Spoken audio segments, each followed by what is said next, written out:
Hello everyone, আশা করি আপনারা সবাই অনেক অনেক ভালো আছেন। আমিও আপনাদের দোয়া এবং আশীর্বাদে অনেক অনেক ভালো আছি। সেদিনকে আমি সেজেগুজে রেডি হয়ে নিচ্ছিলাম পুজোতে যাব বলে। রাতটা ছিল অষ্টমী রাত। আমরা সারা বছর অপেক্ষা করে থাকি এই পুজোর কয়েকটা দিনের জন্য। কোথায় ঘুরবো, কোথায় কি করব, আমরা একটা বছর ধরে প্ল্যান করে রাখি। তো সেদিনকে আমরা 4 জনে প্ল্যান করেছিলাম ঘুরবো, খাবো আর যতটা পারি মজা করব। 4 জন বলতে 2 জোড়া কাপল।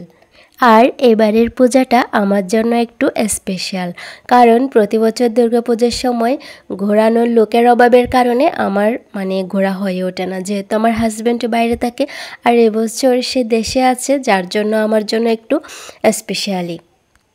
রাস্তায় রাস্তায় অনেক লাইট, অনেক মানুষের ভিড়, কাপলরা হাঁটছে হাত ধরে, এক মণ্ডপে প্রতিমা দেখা, ফুল, ধূপ, আলোকসজ্জা, একসাথে সবাই সেলফি তুলছে, হাসছে, সবাই মিলে ফুচকা খাচ্ছে, চটপটি খাচ্ছে, অনেক অনেক মজার, অনেক আনন্দের। আর আমারও এই বছর সেসব স্বপ্নগুলো পূরণ হয়েছে। আমরা ঘুরে ঘুরে সবগুলো প্রতিমা দেখছিলাম, যদিও আমরা সিএনজি রিজার্ভ করে নিয়েছিলাম। আর আমাদেরকে এক একটা প্রতিমার পুজোর সামনে সামনে, মণ্ডপের সামনে সামনে গিয়ে সিএনজিটা দাঁড় করাচ্ছে, আর আমরা গিয়ে পুজো মণ্ডপে পুজো দেখে আসছি। প্রতিটা প্রতিমার সামনে দাঁড়ালে মনটা ভরে যায়। আমরা শুধু ঘুরছিলাম না, অনুভবও করছিলাম এই পুজোর আবেগটা। ভাবতে অবাক লাগছে, এত সব লাইটিং, এত সুন্দর করে সাজগোজ করে সাজানো, আমাদের সবার এত মনের আবেগ, এত খুশি, এত আনন্দ। আর 2 দিন পরে সব শেষ হয়ে যাবে। আবারও একটা বছর অপেক্ষা করতে হবে কখন মা আসবেন। রাত যত গড়াচ্ছে ভিড় ততই বাড়ছে, আলোয় যেন ঝলমলে নদী। এক প্যান্ডেল থেকে অন্য প্যান্ডেলে আমাদের হাসি ঘোরাঘুরি যেন শেষে হচ্ছিল না, আর আমার ভিডিওই যেন শেষ হচ্ছিল না, যেহেতু এবছর আমাকে ভিডিও করে দেওয়ার জন্য লোক রয়েছে। সো ভিডিও করতে অসুবিধা কোথায়, শুধু ছবি, ভিডিও আর প্রতিটা মণ্ডপে গিয়ে মাকে প্রণাম করছি আর ঘুরে ঘুরে করছি 4 জনে মিলে।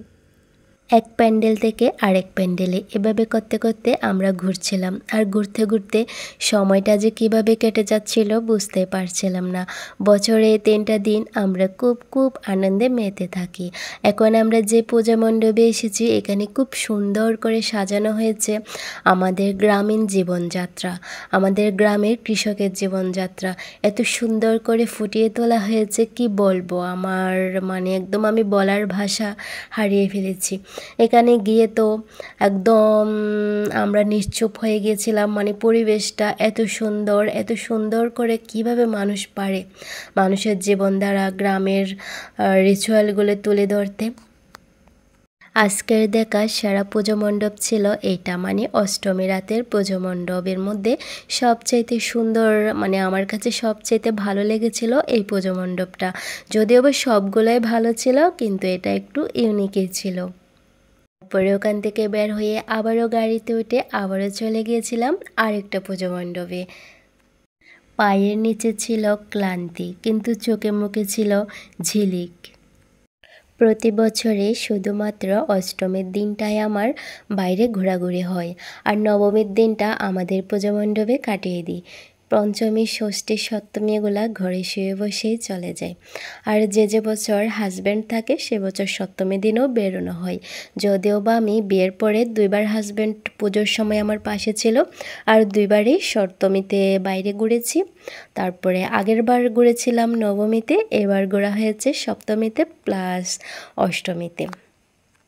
আর প্রতি বছর যেদিন ঘুরি, অষ্টমী দিন পরা হয় আমার গ্রাউন্ড টাইপের 3 পিস জামা জাতীয় কিছু, কিন্তু এবছর ওই রকম টাইপের কিছু নেওয়া হয়েছে যদিও বা। তারপরও হাজব্যান্ডের ইচ্ছে ছিল শাড়ি পরে বেরোনোর, যে জন্য শাড়ি পরে বেরিয়েছি। মোটামুটি কয়েকটা পূজা মণ্ডপ ছাড়া অনেকটা পূজা মণ্ডপের মধ্যে বিভিন্ন রকম অনুষ্ঠান হচ্ছিল। যদিও বা এবছর অনুষ্ঠান অনেক কম হয়েছে, অন্য বছর অনেক ম্যাক্সিমাম পূজা মণ্ডপের মধ্যে নাটক থাকে, গান থাকে, তারপরে বিভিন্ন প্রতিযোগিতামূলক অনুষ্ঠান থাকে। তো আমরা তো ঘুরে ঘুরে দেখছিলাম, জাস্ট হাতে গোনা কয়েকটার মধ্যে দেখছিলাম অনুষ্ঠান হচ্ছে। তেমনটা মানুষ ছিল না, কারণ আমরা একটু আর্লি বেরিয়ে গিয়েছিলাম। 5:30টার দিকে আমরা ঘুরতে বেরিয়েছিলাম, আর 7:30টার দিকে আমাদের ঘোরা প্রায় শেষ হয়ে গেছিলো। সে সময়ে মানুষ কোথা থেকে থাকবে, মানুষ তো থাকে রাতের বেলা। তার মধ্যে হাত ধরে হাঁটার স্বপ্নটাও পূরণ করে নিয়েছিলাম। রাত যত গভীর হয় পুজোর আনন্দটা ততটাই বাড়ে, কিন্তু আমরা যেহেতু সন্ধ্যায় সন্ধ্যায় ঘুরে এসেছিলাম, মানুষের সে জাঁকজমকটা ছিল না। অনেক হালকা রোডে কোনো জ্যাম ছিল না, মানুষজনও তেমনটা ছিল না। খুব খুব নিরিবিলি পরিবেশের মধ্যে ঘুরে চলে এসেছি। ঘুরতে ঘুরতে আমাদের খিদে পেয়ে গিয়েছিল। আর রেস্টুরেন্টে গিয়ে আমরা ওখানে দেখলাম একটা স্টেজ এমন সুন্দর করে সাজানো আছে। সো পুজো মণ্ডপে তো আসলে মানুষের ভিড় ছিল, সেভাবে ছবি তোলা হয়ে ওঠেনি। তো এটাকে আমরা ইউজ করে নিলাম স্টেজে বসে। আমাদের যত খুশি আমরা ছবি ভিডিও করে নিয়েছিলাম। তারপর একদম ভরপুর পেটে খেয়ে রেস্টুরেন্ট থেকে বেরিয়ে গিয়েছিলাম। বেরিয়ে চলে এসেছিলাম আমাদের নিচ এলাকায়। ওইখানে যেহেতু দুটো পুজো হচ্ছে, তো আমরা পাশেরটা ঘুরে তারপরে একেবারে আমাদেরটাতে চলে যাব। আমাদেরটাতে যদিও বা 8টা থেকে প্রোগ্রাম শুরু হওয়ার কথা, আমরা পৌঁছাতে প্রায় 8:30 বেজে গিয়েছিল। আমরা খুব তাড়াহুড়ো করছিলাম, কারণ যদি প্রোগ্রাম শুরু হয়ে যায়। খাওয়া শেষ করে পাশের পুজো মণ্ডপ থেকে পুজো দেখে যখন আমাদের পুজো মণ্ডপে ফিরছিলাম, তখনই শুরু হলো আসল পুজোর জমজমাট। আসলেই সত্যি কথা বলতে কি, যতগুলো পুজো মণ্ডপ 7ম দিন ঘুরেছিলাম, 8ম দিন ঘুরেছি, এত জমজমাট, এত মানুষ আমার চোখ দেখা কোনো স্টেজে বা কোনো প্রতিমা মণ্ডপে ছিল না। মঞ্চে উঠেছে ত্রিনাথ ব্যান্ড, সবাই নাচছে, গান গাইছে, আলো, সাউন্ড, হাসি সব মিলে মনে হচ্ছিল পৃথিবীতে যেন একটা উৎসব। এত খুশি যেন কেউ কখনো আগে ছিল না।